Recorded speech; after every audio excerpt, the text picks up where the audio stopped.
صدر مجلس نے مجلس اتحاد المسلمین کی طرف سے صدر مجلس نے کہا تھا کہ فوری جا کر تمام MLAs اور MLCs DGP صاحب سے ملاقات کریں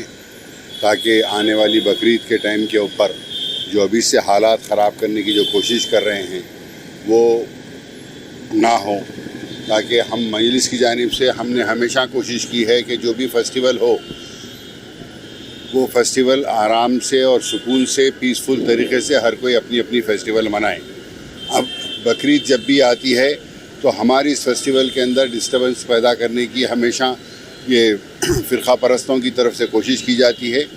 تو ہم نے DGP صاحب سے ہم تمام MLAs نے مطالبہ کیا ہے کہ یہ سو کال اپنے آپ کو جو گو رکشک بتاتے ہیں، بتا کر جو لوگوں کے پاس بازار سے جو لوگ جانور خرید کے لاتے ہیں ان کے پاس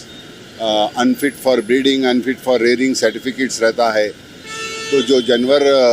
بریڈنگ کے قابل نہیں اور زراعت کرنے کے قابل نہیں، کھیتی باڑی کے قابل نہیں، ویسے ہی جانور کو بازار کو لا کر بیچتے ہیں۔ اس جانور کے اوپر بھی جو ہے سو یہ لوگ بیل کے اوپر اور بھینسوں پہ، بلگوں پہ، ہر چیز کے اوپر جو ہے سو ان لوگوں کا ظلم جاری ہے۔ خالی ستانا ان کا مقصد ہے، ماحول خراب کرنا ان کا مقصد ہے۔ تو ہم نے DGP صاحب سے تمام مؤثر مجلس اتحاد المسلمین کی جانب سے نمائندگی کی ہے۔ DGP صاحب نے تیقن دیا ہے کہ انشاءاللہ اس بار ایسا کچھ نہیں ہوگا، پولیس چوکس رہے گی، ان کو کہیں بھی کسی قسم کی غیر قانونی حرکت کرنے نہیں